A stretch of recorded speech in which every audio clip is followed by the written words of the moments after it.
تو اتنا کراچی کی سڑکوں پہ خون بہ رہا ہے, اتنا خون بہ رہا ہے. آج پھر ایک 24 سال کے لڑکے کو مار دیا. میڈیا والے اس کے باپ کے پاس گئے, اس نے کہا میں کیا کروں گا انٹرویو دے کے, میرا تو گیا بیٹا. میرے پاس لوگ آ رہے ہیں روتے ہوئے, میرا بیٹا مار دیا, میرا فلاں مار دیا, فلاں شوہر مار دیا. یہ روز کے واقعات ہیں, روز کے واقع. کوئی گورنمنٹ ٹس سے مس نہیں ہو رہی, کوئی اثر ہی نہیں پڑ رہا. تو ہمیں چیخنے تو دو بھائی, بولنے تو دو ہمیں. تو یہاں تو ایسے حالات ہیں بھائی, یہاں تو آپ کسی بھی وقت کوئی ڈاکو آپ کو 20-20 ہزار روپے کے پیچھے ڈاکو قتل کر کے چلا جاتا ہے, 10-10 ہزار کے پیچھے ڈاکو بندہ مار دیتا ہے. تو اتنا ڈاکوؤں کا راج ہے سندھ میں. آپ پانی نہیں دے رہے, آپ بجلی نہیں دے رہے, انسان کو جان تو محفوظ کرو یار. اتنی دھاندلی تو دنیا میں کہیں بھی نہیں ہوتی. تو میں یہ عرض کر رہا تھا, نبی نے کیا کہا اپنی قوم سے کہ تم گھر ایسے بناتے ہو جیسے تم نے اس میں ہمیشہ رہنا ہے. حالانکہ وہ اپنے جائز پیسوں کا گھر بنا رہے تھے. اس سے پتا چلا کہ دیواروں اینٹوں سے محبت, دنیا سے دل لگانا, یہ اللہ کو پسند نہیں ہے. تو میں نے وہ جو تھے نا سفید کرتا شلوار پاجامہ, میں نے ان سے کہا آپ پتہ ہے آپ نے فیکٹری تو بنا لی, ہمارے حضرت مثال دیا کرتے تھے سانپ پال لیا, سانپ کو سنبھالنے کا منتر نہیں سیکھا. دولت ایک سانپ کی طرح ہے, اگر آپ کے دل میں گھس گئی تو ڈسے گی آپ کو, دل سے باہر ہے تو بہت انجوائے کراتی ہے انسان کو لائف میں. دولت کا مزہ بھی دیندار لوگ اڑاتے ہیں, جن کے دل میں دنیا کی, وہ انجوائے بھرپور طریقے سے کرتے بھی ہیں, کنجوسی بھی نہیں ہے. ورنہ ہم نے بے دین لوگوں کو دیکھا ہے جن کے پاس دولت آئی نا, کم بخت اپنے اوپر خرچ نہیں کر رہے ہوتے. اور یہ جو مجھے ریوو کے تانے دیتے ہیں نا لوگ, آپ کے پاس ریوو ہے اتنے پیسہ, مجھ سے 6 گنا زیادہ پیسہ ہے لوگوں کے پاس, پھٹ پھٹیوں پہ گھوم رہے ہیں. ہم جیسے ہیں نا ویسے نظر آ رہے ہیں, سمجھ رہے ہو؟ نہیں آئی میرا خیال ہے بات. جیسے ہیں ویسے کیا ہو رہے ہیں. اور یہ جو کچھ لوگ ہیں نا ناٹک, ایسے غریبوں والے کپڑے پہن کے گھوم رہے ہیں, جیسے دل چاہتے ہیں ان کمبختوں کو زکات دے دو, یہ ایسے ہوتے نہیں ہیں. ان کمبختوں سے بولا کرو تو سوٹ ٹائی پہن لے, کوئی اچھے کپڑے پہن لے, ہمیں پتا ہے تو اتنا غریب ہے نہیں.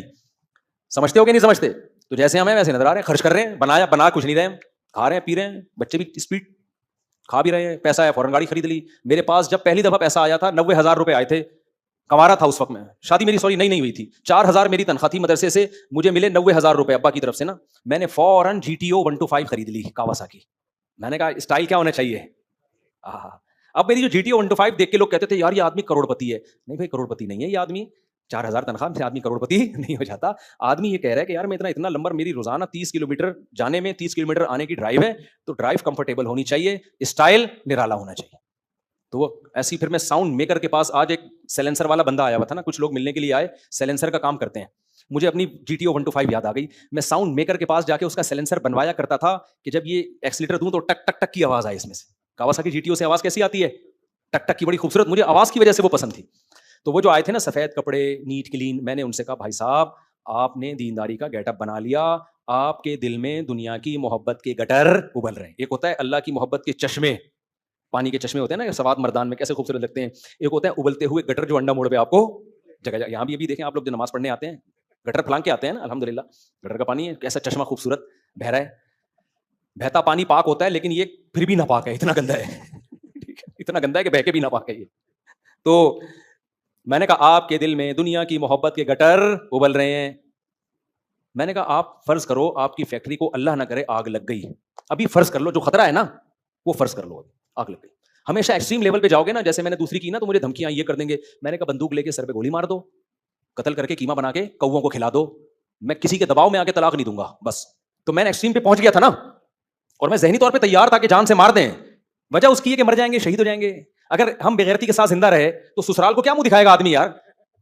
وہ بولیں گے اچھا اس وقت تو بڑی باتیں کر رہے تھے, 4 شادیاں, ابھی سسرال کا دباؤ آیا تو فوراً طلاق دے دی. اس ذلت کی زندگی سے بہتر نہیں ہے کہ عزت کے ساتھ مر جائے آدمی. کیا خیال ہے بھائی, مرنا تو بعد میں بھی ہے, پہلے بھی, اور اتنا ہوتا نہیں ہے, کوئی مارے گا نہیں. لیکن ایک بات کر رہا ہوں کہ تو ایکسٹریم پہ جاؤ گے نا تو چھوٹی ٹینشن برداشت کرنا آسان. تو ہم تو ایکسٹریم پہ گئے ہوئے تھے, ہم نے کہا زیادہ سے زیادہ مر جائیں گے بھائی, تو ہم تو یہی ہوگا نا, مر جائیں گے, جیل چلے جائیں گے, 6 مہینے کی جیل ہے دوسری شادی کرنے پر اگر بیوی اجازت نہ دے کیس کرتے. ہم نے کہا چلو 6 مہینے جیل جائیں گے, تھوڑا قرآن, 3 دن کی ٹینشن جیل میں ہوتی ہے, 3 دن کے بعد عادت ہو جاتی ہے. بیزتی یاد رکھو فیل تھوڑے دیر کے لیے ہوتی ہے, اس کے بعد کیا ہو جاتی ہے, یوز ٹو ہو جاتا ہے آدمی. تو یہ انسان کو اللہ نے ایسی فلیکسیبلٹی رکھی ہے, ہر چیز میں یوز ٹو ہو جاتا ہے تھوڑی دیر. اللہ بچائے جیل سے, میں کوئی بڑی بڑی باتیں نہیں کر, قتل ہونے سے بھی بچائے اللہ تعالیٰ, لیکن ایک مثال دے رہا ہوں موٹیویٹ کرنے کے لیے. تو میں نے ان کو کہا, میں نے کہا آپ فرض کرو آپ کی فیکٹری کو آگ لگے گی, نہیں لگ گئی ہے, سارا پیسہ ہو گیا آپ کا برباد. میں نے کہا اب کیا ہوگا پتا ہے آپ کو, کہہ رہے بھائی ظاہر کام پہ لگیں گے نا وہ یہ باتیں سن کے.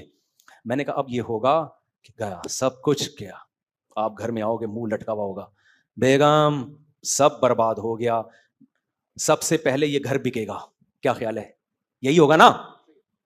بیگم بولے گی نہیں, آپ بولنا ہاں, ٹینشن لو نہیں, ہمیشہ دو. ایسے موقع پہ چیخنا جائز ہے,